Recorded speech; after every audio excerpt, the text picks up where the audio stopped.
Welcome to Week in Review. I'm Larry Tomczak, and it's an honor and it's a privilege to be able to serve you.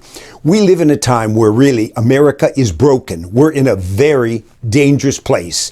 And I want to just put on the screen a cartoon that I saw recently that I hope illustrates what I'm saying. I'll be quiet. Take a look at it. What this cartoon depicts is our president, and coming into office, he said the greatest threat to America was white supremacy. And then when he went over to Europe recently, he said the greatest threat to America was global warming. He has also said he's opening the doors for our borders, and he invited any asylum seekers from all over the world to come. They'll get free medical care and everything. And then he said, you know, as he ended the Trump policies that really were bringing order to the borders, and now we have a humanitarian crisis, 550,000 immigrants pouring in, surging, drugs, all of it. He said, well, I'll send Kamala down there to get to the root cause. Well, the root cause is he's invited people in, and even the Guatemalan president said, stop. I mean, really, do you see the confusion? What is needed today is Christians and patriotic people that are going to be courageous. And I want to invite you to follow me in this. You know, I've had certain individuals that have been an inspiration to me. And one was Dietrich Bonhoeffer, who stood up to Hitler, and he paid with his life. But he's the one that said silence in the face of evil is only evil itself. Not to speak is to speak. Not to act is to act. God will not hold us guiltless. Now, I've read books on the biography, here it is, of Bonhoeffer. And it's a very stirring thing that really brings us to an inspirational point to be courageous. Another individual that has been an inspiration to me and millions is Winston Churchill. Winston Churchill stood up to Adolf Hitler at a time when many people were capitulating, and we could have lost Western civilization, but he took a clear stand. Now I want to put on the screen some quotes from these individuals, and I trust they're going to inspire you. First of all, take a look at this one. Here is a quote, and I love it because it's from Martin Luther King Jr., another one of my heroes. He said, I could hear the quiet assurance of an inner voice. Martin Luther, stand up for righteousness, stand up for justice, stand up for the truth, and lo, I will be with you. Look at this, even unto the end of the world.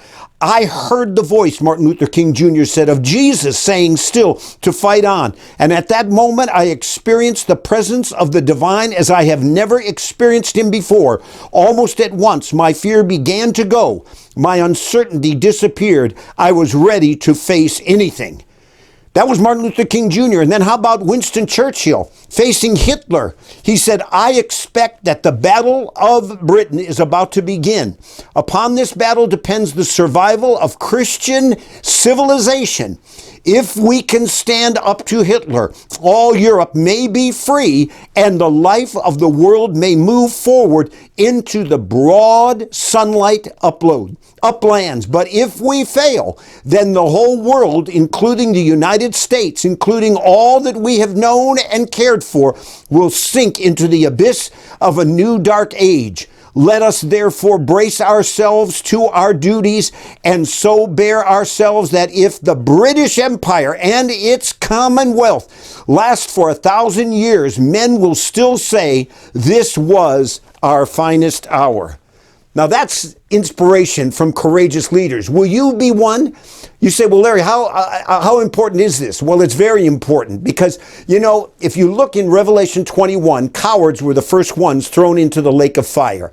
And when Joshua took over from Moses, God told him 4 times, he said, be strong and of good courage. And you know what else? Do you recall this? I think it's important that Paul in Galatians 1:10, he said, if I was still trying to seek the approval of men, and if I was trying to please men, I would be eliminated as a servant of Jesus Christ. That's not us. This is our hour to rise up. Now, many of you know that I faced a situation years ago in the face of the LGBTQ aggressive assault on our nation. And the church I was a part of, I wanted to do a video to help educate people about biblical worldview on marriage. Well, Well, a leader came and he said this to me, that'll be a deal breaker. And shortly thereafter, I was let go. I had no more salary and benefits and all the rest of that. They gave me a little something to keep me going for a bit. But you know what? I paid a price. It was a cost. And I want to invite you, because leaders have to take a clear stand. You know what Spurgeon said? He put blame on preachers. Yes, he did, even in England. And he said this. He said, avowed atheists are not, look at this, are not a tenth the day as dangerous as those preachers who scatter doubt and stab at faith. Germany was made unbelieving by the preachers, and England is following in her tracks. Now, we need to lead as leaders. And so I took a stand and I began to work. I did something in terms of a video that is called Is Gay Okay? And I didn't just bow down. You know what else I did? I wrote a book called Bullseye Challenge to make informed influences in our generation. And then I also did everything I could in terms of a podcast. We just celebrated 1 million downloads on the Charisma Podcast Network. I write weekly commentaries to serve you and help you. And I do this week in review. Well, I'm not alone. I have a friend, Cheyan. And he, out in California, stood up to Gavin Newsom. And 5 times Newsom lost. And it went even to the Supreme Court. But Cheyan was courageous. I have a friend named Janet Porter.